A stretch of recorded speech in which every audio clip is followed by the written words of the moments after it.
नमस्कार दोस्तों। आज हम बात करेंगे नरेंद्र मोदी की असलियत के बारे में। हम जानते हैं कि मोदी जी को लेकर देश में बहुत उत्साह है, लेकिन क्या आप कभी इस बारे में सोचते हैं कि यह उत्साह क्यों है? क्या हम सचमुच मोदी जी को भगवान मानने लगे हैं? क्या वो वाकई गरीब थे जैसा उन्होंने बताया, या फिर यह सिर्फ एक राजनीतिक रणनीति थी? तो आइए जानते हैं पूरी सच्चाई इस वीडियो में। एक वाक्य जो मोदी जी बार बार कहते हैं, हम तो फकीर आदमी हैं, झोला लेकर चलते हैं। अरे हम तो फकीर आदमी हैं, झोला लेके चल पड़ेंगे जी। चलते हैं। पर क्या आपने कभी सोचा है, क्या कोई फकीर इतना महंगा चश्मा पहनता है जो 1,14,000 का हो? क्या कोई फकीर 12 करोड़ की गाड़ी में घूमता है? क्या आपको ऐसा कोई फकीर देखा है? बिल्कुल नहीं। यह एक छवि है जो उन्होंने बनाई है ताकि लोग यह माने कि वह एक साधारण आदमी है। लेकिन क्या सच में ऐसा है? चलिए हम आपको बताते हैं कि कैसे यह छवि बनाई गई है। पत्रकार अनिल यादव ने एक वीडियो में बीजेपी कार्यकर्ता मंगल वाजपेयी से बात की।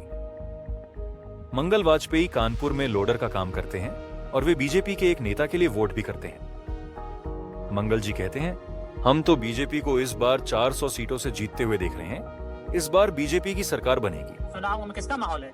बीजेपी जीतेंगे 400 के ऊपर। लेकिन जब मंगल अपनी समस्याओं के बारे में बात करते हैं तो उनकी बातों में कुछ और ही सच्चाई नजर आती है। मंगल कहते हैं कि उनके पास बिजली नहीं है, उनके पास सीवर की व्यवस्था नहीं है, और कई बार उन्होंने बीजेपी के एमएलए से अपनी समस्याओं का समाधान करने के लिए कहा, लेकिन कुछ नहीं हुआ। और फिर भी वह खुद को बीजेपी का भक्त मानते हैं। बिजली नहीं है घर में, हमारे पास लैट्रिन घर में नहीं है, हमारे पास सीवर व्यवस्था नहीं। हमने महेश त्रिवेदी से भी कई बार कहा कि 20 फुट पाइप पड़ना है, तो अगर पड़ जाए तो हमारे घर की सीवर व्यवस्था बन जाए। नहीं बनता। त्याग तपस्या की मूर्ति है कि कुछ नहीं मिला, लेकिन उसके बावजूद कोई शिकायत नहीं है और ना कोई उम्मीद है मिलने की, और ना उम्मीद है मिलने की। यह सब देखकर लगता है कि लोग अपनी समस्याओं के बावजूद एक खास छवि से जुड़े होते हैं। मोदी जी का जो अंधभक्ति का माहौल बनाया गया है वो बड़ा ही चौंकाने वाला है। मंगल वाजपेयी भी कहते हैं, हम मोदी जी को भगवान मानते हैं, हम उनकी पूजा करते हैं। टिकट पर तो कुत्ता भी खड़ा हो जाए हम जिता। ये सच है, अगर कुत्ता भी आएगा उसको भी जिताएंगे। ये तो फिर अंधविश्वास नहीं, भक्त हैं। अंधविश्वास नहीं है, हम भक्त हैं। वो भगवान है हमारे, हम उनकी पूजा करते हैं। इस बात का क्या मतलब है? क्या किसी राजनेता को भगवान की तरह मानना सही है? यह मानसिकता कब से हमारे देश में आ गई? यह एक बहुत बड़ा सवाल है। दरअसल यह एक बड़ी रणनीति का हिस्सा है। मोदी जी के 4 डिपार्टमेंट्स का काम है। पहला, लोगों में गर्व भरना कि वे हिंदू धर्म में पैदा हुए हैं। दूसरा, उन्हें यह एहसास दिलाना कि वे सदियों से विक्टिम रहे हैं। तीसरा, डर पैदा करना कि वे खतरे में हैं। और चौथा, उन्हें यह विश्वास दिलाना कि सिर्फ मोदी ही उन्हें बचा सकते हैं।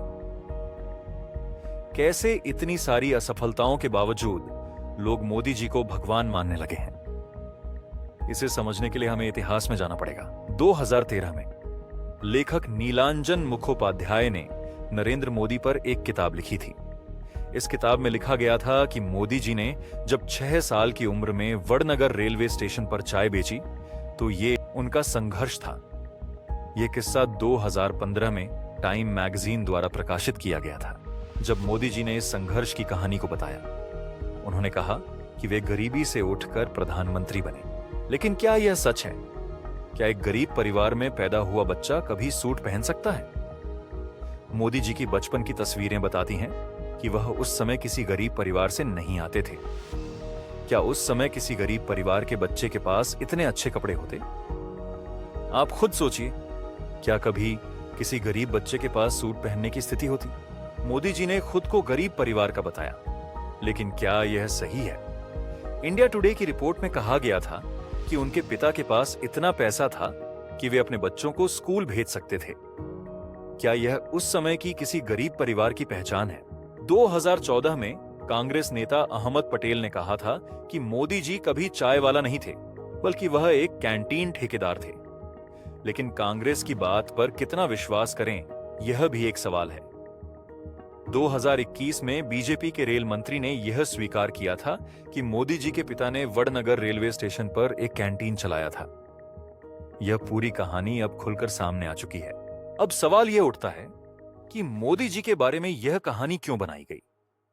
क्यों यह बताने की कोशिश की गई कि मोदी जी बचपन में चाय बेचते थे, जबकि वे एक मजबूत और स्थिर परिवार से आते थे। मित्रों, मैं बचपन में रेल के डिब्बे में चाय बेचता था। मोदी जी की गरीबी की छवि के बावजूद वे विदेशों में घूमते रहे, डिजिटल कैमरे का इस्तेमाल करते रहे और कई सारी डिग्रियां भी हासिल की।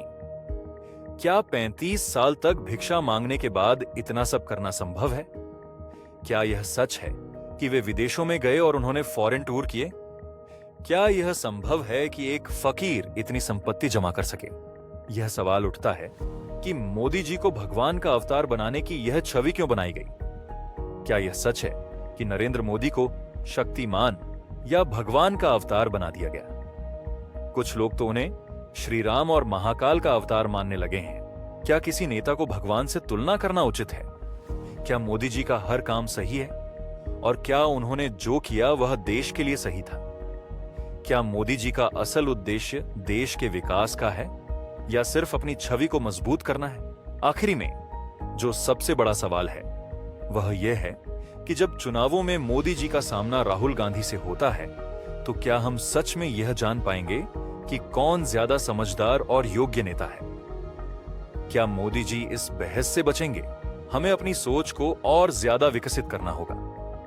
हमें उन नेताओं के बारे में सच जानने की जरूरत है जो हमारे देश का भविष्य तय करते हैं। हमें अपने लोकतंत्र और संविधान की रक्षा करनी है। इस वीडियो को शेयर करें ताकि लोगों तक सच्चाई पहुंचे। हमें लोकतंत्र बचाना है। जय हिंद।